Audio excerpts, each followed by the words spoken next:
प्यारे बच्चों, मैं असीम भारद्वाज स्वागत करता हूं आपका हमारे YouTube चैनल कंपटीशन बाबा 360 पे। कैसे हैं सब? कमेंट करके बताओ। सबसे पहले तो जल्दी से कौन कौन बच्चे कक्षा को देख रहे हैं, जल्दी से करो कमेंट। उसके बाद ही कक्षा हम शुरू करते हैं। आधुनिक भारत का इतिहास हमारा चल रहा था और 3 भाग, देखो आधुनिक भारत को हमने 6 भागों में बांटा था, जिनके अंदर से 3 भाग हम कंप्लीट कर चुके थे। बचे हुए हैं हमारे 3 भाग, जिनमें से चौथे भाग को आज हम स्टार्ट करेंगे और आज ही की क्लास के अंदर वो कंप्लीट भी हो जाएगा। आइए शुरू करते हैं। चौथा भाग हमारा जो हमें पढ़ना है आधुनिक भारत के इतिहास के अंदर, वो हमारा है वाइसरॉय। वाइसरॉय का मतलब है कि देखिए, आप जानते हैं जिस प्रकार से अंग्रेज़ों ने भारत में शासन के लिए पहले गवर्नर्स को अपॉइंट किया, उसके बाद गवर्नर जनरल्स को अपॉइंट करके भेजा और उसके बाद में इसी प्रकार वायसराय को अपॉइंट किया गया। आप जानते हैं पिछली कक्षा के अंदर हमने 1857 की क्रांति को ख़त्म किया था और उसके बाद मैंने बताया था कि अब भारत के अंदर गवर्नर जनरल नहीं, वायसराय अपॉइंट करके भेजे जाएंगे, क्योंकि जो भारत का शासन है अब वो कंपनी के हाथों में नहीं रहा। कंपनी की बजाय अब हमारे देश का शासन जो है वो किसके हाथों में चला गया है? अब वो चला गया वहाँ की महारानी के हाथों में। ठीक है, इसीलिए तो अब हमें पढ़ना क्या है कि जो वायसराय बन करके आए और उनके शासनकाल के दौरान क्या क्या घटनाएं घटी। अप्रोक्सीमेटली 15 से 20 वायसराय मैं आपको बताऊंगा और उनके शासनकाल के दौरान घटित होने वाली घटनाओं को हमें पढ़ना है। तो आइए शुरुआत करते हैं। पिछली कक्षा के अंदर मैंने बताया था सबसे पहला वायसराय हमारा कौन कहलाया था? Lord Canning. और कैनिंग को हम पढ़ चुके हैं, क्योंकि वो भारत के अंदर वायसराय बनकर नहीं आए थे। भारत के अंदर वो आए थे गवर्नर जनरल बन के, लेकिन 1858 में जो महारानी का घोषणा पत्र आया था उसके बाद उन्हें वायसराय कहा गया था। तो अब कैनिंग के बाद जो वायसराय बनकर आए डायरेक्टली ब्रिटेन से भारत में, उनका हम अध्ययन करेंगे। तो सबसे पहला वायसराय है Lord Elgin first. Lord Elgin first, इनके शासनकाल के दौरान कौन सी घटना घटित हुई और कब से कब तक ये वायसराय रहे? तो ये रहे थे 1862 से 1863, 1862 से 1863 इस टाइम पे रहे। और इनके टाइम पे जो इम्पोर्टेंट जो चीज़ें हमें पढ़नी है, 1861 का जो एक्ट आया था उसमें क्या था कि भारत के अंदर 3 हाई कोर्ट बनाने की अनुमति मिली थी। तो वो जो 3 हाई कोर्ट बनाने थे, जो कहाँ कहाँ पे बनाने थे? कलकत्ता, बम्बई और मद्रास। कलकत्ता, बम्बई और मद्रास के अंदर जो 3 हाई कोर्ट बनने थे, वो एक्ट तो आया था 1861 में, लेकिन उन हाई कोर्ट को बनाया किसके टाइम पे गया? लॉर्ड एल्गिन प्रथम के टाइम पे। कब? 1862 में। ये एक ही इम्पोर्टेंट घटना है जो इसके शासनकाल के दौरान घटित हुई थी। अब इसके बाद अगले हमारे जो viceroy Lord Lawrence. Lord Lawrence जो हैं वो अगले वायसराय बनकर आए थे। ठीक है, और ये कब से कब तक रहे थे? इनका टाइम क्या था? 1864 से 1869, 1864 से 1869 तक ये भारत के अंदर रहे। तो इनके टाइम पे कौन कौन सी घटनाएं घटित हुई? तो देखिए 2 घटनाएं हैं जिनको हमें पढ़ना है और जो इनके टाइम पीरियड पे घटित हुई थी बच्चे। एक घटना आपकी होएगी बच्चे 1865 में। कौन सी घटना? एक आंदोलन चला था, वहाबी आंदोलन। इंग्लिश के अंदर भी इसको यही कहा जाएगा, वहाबी मूवमेंट। वहाबी मूवमेंट चला था 1865 के अंदर। और इस वहाबी मूवमेंट के अंदर क्या था, इसका मेन उद्देश्य क्या था, वो चीज़ मैं आपको बताता हूँ। तो देखिए वहाबी आंदोलन चलाया किसने था? सबसे पहली बात तो इसको चलाया था सैयद अहमद ने। अब 1865 में ये चला नहीं था वहाबी मूवमेंट, 1865 में तो ये ख़त्म हुआ था पूरी तरह से, पूरी प्रकार से, ठीक है। 1865 में तो वहाबी आंदोलन ख़त्म हुआ था। चला कब था ये? सैयद अहमद ने इसको चलाया था 1830 से 1860, 1830 से 1860 के बीच।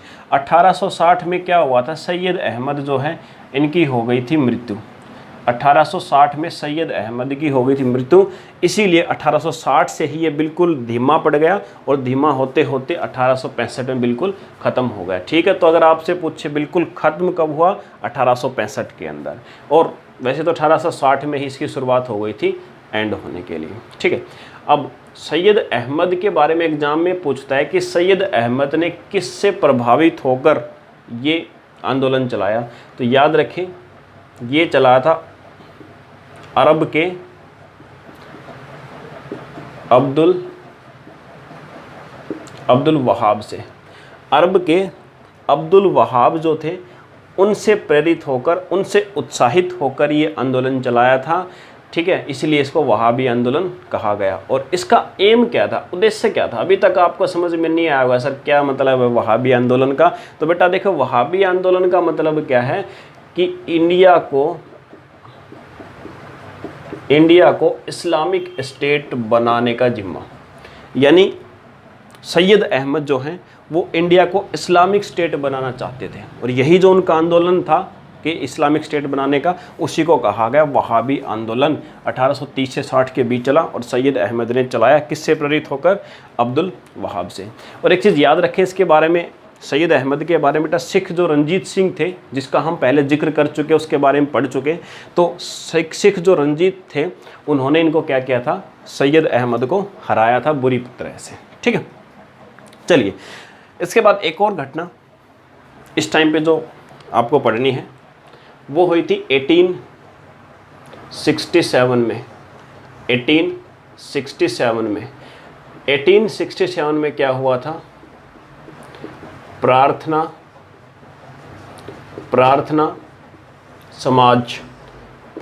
समाज की स्थापना हुई थी। और किसने किया था इसकी स्थापना? डॉक्टर आत्माराम पांडुरंग ने। डॉक्टर आत्माराम पांडुरंग ने प्रार्थना समाज की स्थापना की। और इस प्रार्थना समाज का एम यानी उद्देश्य क्या था? इसका उद्देश्य था सामाजिक व धार्मिक व्यवस्था को बनाए रखना, या सामाजिक व धार्मिक सुधार करना, या सामाजिक व धार्मिक व्यवस्था को बनाए रखना, ठीक है। यानी सोशल एंड रिलीजियस जो सिस्टम है उसको मेंटेन करके रखना, या उसमें सुधार करना, रिफॉर्म्स करना उसके अंदर। तो ये प्रार्थना समाज का मेन उद्देश्य था। 1867 में इसको एस्टेब्लाइज किया किसने? आत्माराम पांडुरंग ने। इसके कुछ और सदस्य भी थे, तो इसके मेंबर्स कौन कौन थे? एक तो इसके मेंबर्स थे केशव चंद्र सेन इसके सदस्य थे। और इनके अलावा यहाँ लिख देता हूँ साइड में, एक और इनके मेंबर थे M.G. रानाडे, ये भी इसके मेंबर थे प्रार्थना समाज के। और ये थे कौन? ये थे पूना के जस्टिस थे, जज थे ये पूना के, ठीक है। और M.G. रानाडे जो थे ये गोपाल कृष्ण गोखले के गुरु भी थे। गोपाल कृष्ण गोखले के बारे में आगे पढ़ेंगे हम, जब स्वतंत्रता के लिए अलग अलग आंदोलन चलेंगे तो वहाँ पे जिक्र आएगा इनका। तो याद रखें, गोपाल कृष्ण गोखले के गुरु थे M.G. रानाडे, पुणे के जस्टिस थे। और M.G. रानाडे जो थे वो भी किसके सदस्य थे? प्रार्थना समाज के एक सदस्य थे। और इसके अलावा गोपाल कृष्ण गोखले के बारे में एक और बात याद रखिएगा आप लोग, इन्होंने एक सार्वजनिक सभा बनाई थी जिसको क्या कहा जाता है? पूना सार्वजनिक सभा। इसका निर्माण या इसको किसने बनाया था? M.G. रानाडे ने बनाया था। कब बनाया था? 1870 में। पूना सार्वजनिक सभा का क्या यूज़ था हमारे लिए, किस लिए बेनिफिशियल थी? तो याद रखिए पूना सार्वजनिक सभा जो थी वो एक प्रकार से सरकार, जो ब्रिटिश सरकार और भारत की आम जनता के बीच में कड़ी थी, एक माध्यम था बात पहुंचाने के लिए। या मोटा मोटी तौर पे अगर आप देखो तो जो 1885 में जो कांग्रेस बनी थी, एक प्रकार से उस कांग्रेस का पहला स्वरूप यही था, यानी कांग्रेस का पहला स्वरूप। बिल्कुल जैसे कांग्रेस का जो काम था बाद में, वही काम इसका भी था। ठीक है, तो एग्जाम में इस प्रकार से भी क्वेश्चन पूछ सकता है कि बताइए कांग्रेस का पहला स्वरूप कौन सा था, तो आप बताओगे कौन सा था, पूना सार्वजनिक सभा आपका जवाब होगा। आइए इसके बाद, तो ये थे लॉर्ड लॉरेंस, और इनके शासनकाल के अंदर जो भी घटनाएं आपकी घटित हुई थी उनको हमने पढ़ा। बेटा कंटेंट ज़्यादा दूंगा, समय ज़्यादा ख़राब नहीं करूंगा। ठीक है, कंटेंट ज़्यादा दूंगा, लगातार ये आपके 30 मिनट या 1 घंटे की जो भी क्लास होती है, लगातार कंटेंट लेते रहो, और ये सारा लिखा लिखाया आपको मिल जाता है आपके ग्रुप के ऊपर। और अगर वहाँ से आप ना ले इसको, ना समझ में आए, तो बेटा स्क्रीनशॉट लेने के लिए कोई मना नहीं करता, वीडियो को पॉज किया करो और स्क्रीनशॉट यहाँ से ले लिया करो। इसके बाद अगले हमारे गवर्नर जनरल, सॉरी वायसराय। ठीक है, याद रखिए वायसराय चल रहे हैं, कई बार मैं गवर्नर जनरल बोल जाता हूँ, तो याद रखिए वायसराय सारे के सारे। लॉर्ड मेयो, और ये कब से कब तक थे, 1869 से 1872 तक। ठीक है, इनके टाइम पे क्या मुख्य बात हुई थी, इनके टाइम पे हुई थी जनगणना, सेंसस हुई थी, और वो भी क्या थी, असफल जनगणना थी। ठीक है, वो भी क्या थी, असफल जनगणना हुई थी इनके टाइम पे। और ये जो सेंसस या जनगणना हुई थी ये असफल क्यों हुई थी, क्योंकि शेर अली ने क्या किया था, लॉर्ड मेयो जो है इनकी हत्या कर दी थी। ठीक है, तो इसीलिए जनगणना भी क्या हुई थी, असफल हुई थी। तो पहली जनगणना कब हुई, इनके काल में, जो क्या थी, असफल थी। इनके बाद अगले गवर्नर जनरल लॉर्ड नॉर्थब्रुक,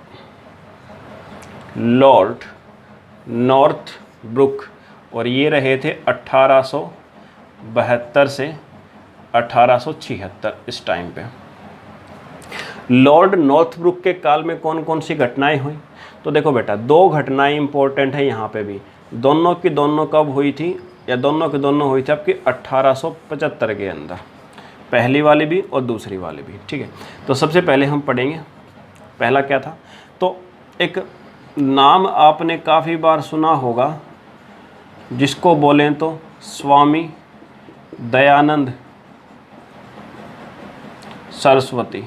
ठीक है, स्वामी दयानंद सरस्वती आपने नाम सुना होगा। इनका जन्म कब हुआ था, सबसे पहली चीज़ तो इनका जन्म हुआ था 1824 में, काठियावाड़ गुजरात के अंदर हुआ था। और इनकी मृत्यु कब हुई थी, 1883 के अंदर, 12 फरवरी 1824 को इनका जन्म हुआ था काठियावाड़ के अंदर। इनका जो नाम था, वैसे वास्तविक नाम जो था वो था मूल शंकर इनका नाम था। इन्होंने काम क्या किया था, जिसके बारे में आपको याद रखना है, तो इन्होंने आर्य समाज की स्थापना की थी। आर्य समाज की स्थापना, ये 1875 क्या लिखा हुआ है, इसका मतलब 1875 में दयानंद सरस्वती ने आर्य समाज की स्थापना की थी, ये आपको याद रखना है। इसके अलावा और क्या बात याद रखनी है, इन्होंने एक बुक भी लिखी थी। बुक कौन सी थी, सत्यार्थ प्रकाश, ये बुक लिखी थी। इस बुक के अलावा एक नारा भी दिया था, go back to Vedas, go back to Vedas, यानी वेदों की तरफ लौटो, ये नारा भी इन्होंने दिया था स्वामी दयानंद सरस्वती ने। इन स्वामी दयानंद सरस्वती की मृत्यु के बाद जो आर्य समाज है वो 2 भागों में बट गया। कौन कौन से 2 भाग थे, एक तो आजकल आप डीएवी स्कूल आप लोगों ने सुनते होंगे, डीएवी स्कूल, दयानंद एंग्लो वैदिक, एक तो ये संस्था, और दूसरी कौन सी थी, गुरुकुल कांगड़ी, जो कि कहाँ पे खुली संस्था, हरिद्वार के अंदर। ठीक है। हरिद्वार के अंदर गुरुकुल कांगड़ी, एक तो ये संस्था और एक DAV जो दयानंद एंग्लो वैदिक, दो संस्थाओं के अंदर ये आर्य समाज बट गया था। जो DAV है इसके पहले प्रिंसिपल थे हंसराज, ठीक है, इनके पहले प्रिंसिपल थे हंसराज, अगर एग्जाम में पूछे। और गुरुकुल कांगड़ी जो है इसको किसने संस्थापित किया? स्वामी श्रद्धानंद ने, स्वामी श्रद्धानंद ने, ठीक है, स्वामी श्रद्धानंद ने इसको स्थापित किया, ठीक है, स्वामी श्रद्धानंद ने इसको स्थापित किया। और स्वामी श्रद्धानंद ने एक सफाई अभियान चलाया था। इनके सफाई अभियान का मतलब था कि भारत से मुस्लिमों को साफ करना, ठीक है, इसीलिए मुस्लिमों ने इनकी हत्या कर दी थी, ठीक है। चलिए, तो इतने सारे काम हैं जो कि 1875 में स्वामी दयानंद सरस्वती ने आर्य समाज बनाया। उसके बाद विभिन्न प्रकार की घटनाएं घटी जो आपको एग्जाम के लिए याद रखना है।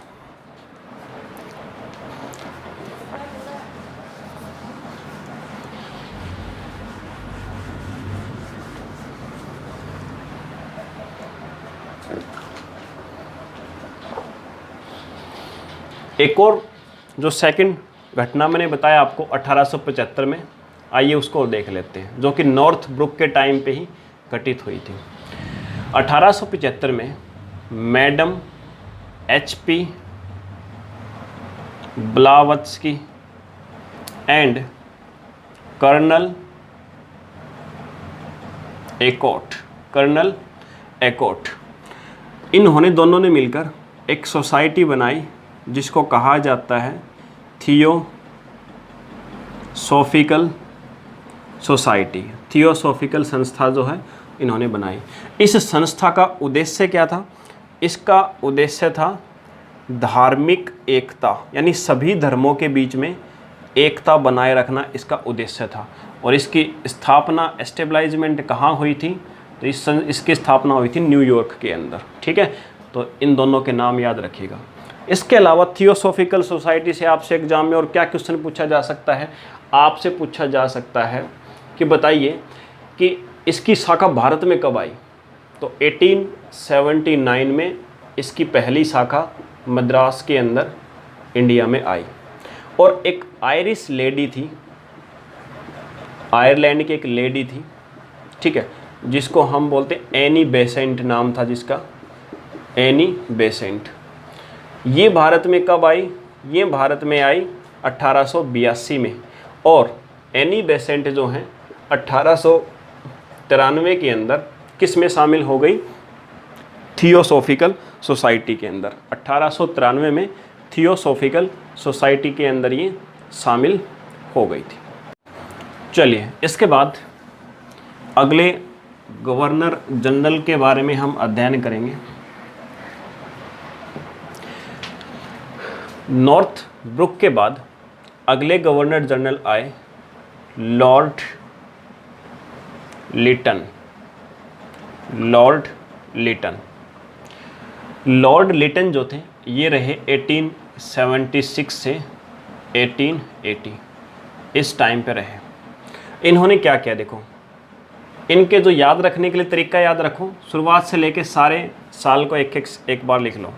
1876, 1877, ठीक है, 1888, सॉरी ये सही है,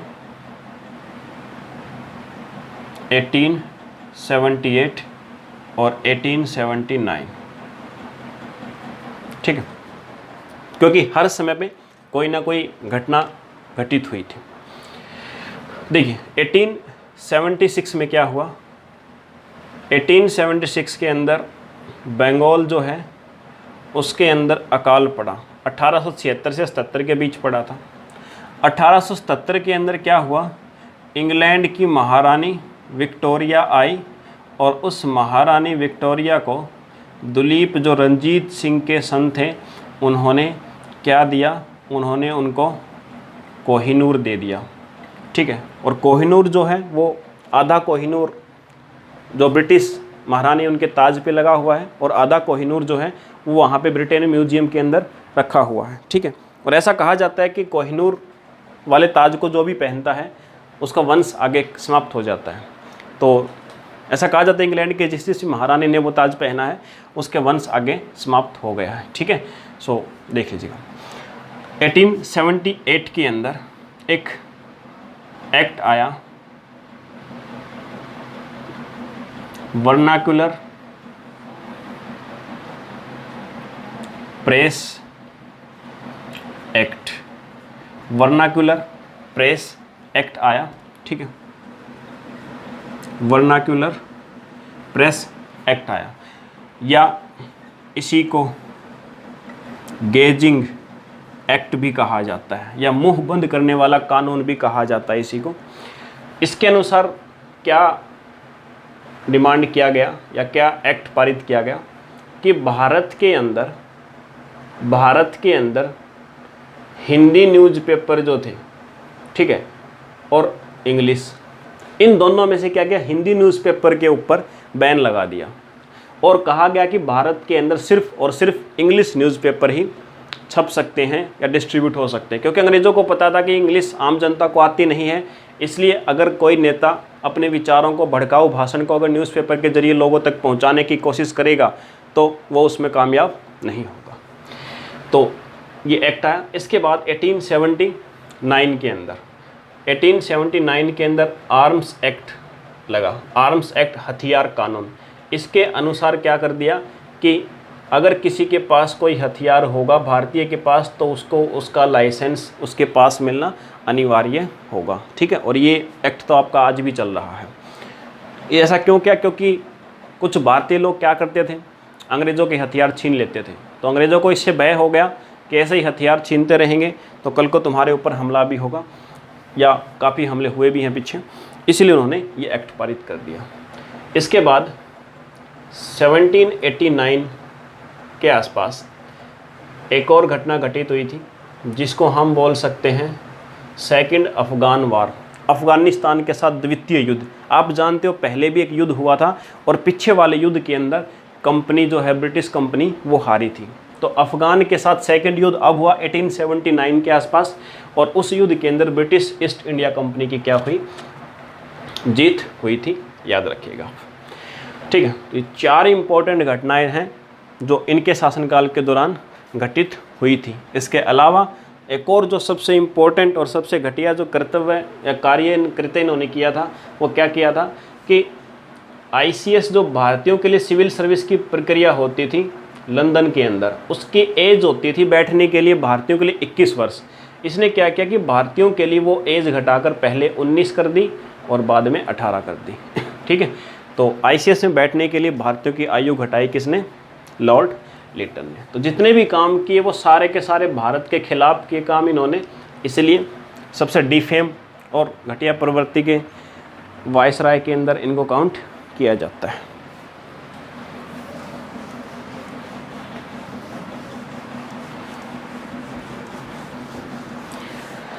इसके बाद आज की कक्षा का लास्ट वायसराय लॉर्ड रिपन, ठीक है। लॉर्ड रिपन आज की कक्षा का लास्ट वायसराय। कब से कब तक रहे हैं? 1880 से 1884। ये भारतीयों के लिए सबसे अच्छे वायसराय थे। जितने भी वायसराय भारत के अंदर आए उन सब में सबसे अच्छे भारत के लिए लॉर्ड रिपन थे। इन्होंने ऐसा क्या किया, जो आर्म्स एक्ट, जो हथियार कानून लगाया था लिटन ने, उसको इन्होंने कैंसिल कर दिया। इसके अलावा जो वर्नाकुलर प्रेस एक्ट लगाया था जिसके अनुसार हिंदी न्यूज़पेपर पे बैन लगाया गया था, वो एक्ट भी इन्होंने कैंसिल कर दिया, ठीक है। इसके अलावा इन्होंने क्या किया, 1881 के अंदर इन्होंने एक बड़ा ही इम्पोर्टेंट कार्य किया जिसको हम बोलेंगे कि जो आज भी लागू है, फैक्ट्री एक्ट। फैक्ट्री एक्ट जिसको कहा जाता है, इसका मतलब क्या है? फैक्ट्री एक्ट का मतलब चाइल्ड लेबर बैन कर दी इन्होंने, यानी छोटे बच्चे किसी भी खतरनाक फैक्ट्री के अंदर कार्य नहीं कर सकते, यानी जहाँ पे उनका जोखिम हो।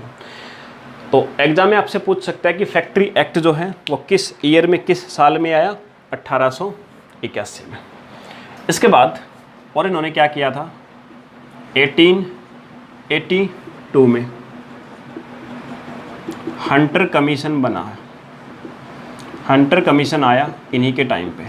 हंटर कमीशन के बारे में एग्जाम में पूछेगा क्या, आपसे पूछेगा कि हंटर कमीशन जो है वो किस क्षेत्र से संबंधित था, तो आप याद रखेंगे शिक्षा में सुधार से।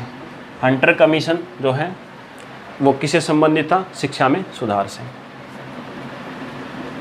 इसके अलावा 1882 में इन्होंने एक और क्या कार्य किया था, स्थानीय स्वशासन की शुरुआत। लोकल गवर्नमेंट, जो लोकल बॉडीज आजकल होती हैं, ग्राम सभा, ग्राम पंचायत जो होती हैं, नगर पालिका, नगर निगम की जो लोकल गवर्नमेंट है, स्थानीय स्वशासन है, जिस स्थान पर हम रहते हैं उसी लोकल स्थान पर एक छोटी छोटी सरकार एक प्रकार से बनाना। तो वो स्थानीय स्वशासन की शुरुआत किसने की, लॉर्ड रिपन ने। इसलिए एग्जाम में अगर आपसे पूछे कि स्थानीय स्वशासन के जनक कौन है, लॉर्ड रिपन ही है आपके, ठीक है, जो म्यूनिसिपैलिटीज जिनको कहा जाता है। इसके बाद एक लास्ट में एक इंसिडेंट हैपनिंग हुआ, वो क्या था, 1883 में हुआ था, और इसी को कहा जाता है इल्बर्ट विवाद। इल्बर्ट विवाद, ये इल्बर्ट विवाद क्या था, इल्बर्ट विवाद में था, देखिए एक रॉबर्ट ग्रॉथ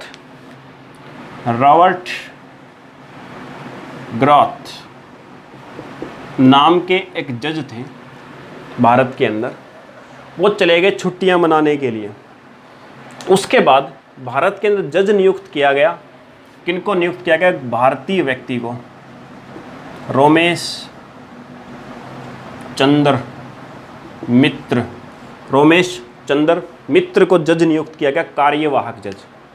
और उसी दौरान क्या था, किसी अंग्रेज के ऊपर कोई केस चल रहा था, तो उस अंग्रेज पर फैसला करने के लिए जज कौन थे, रोमेश चंद्र मित्र। बस इसी बात पे गोरे जो थे, अंग्रेज जो थे, वो भड़क गए कि भारतीय लोग हम पे फैसला सुनाएंगे, हमारा केस भारतीय सुनेंगे।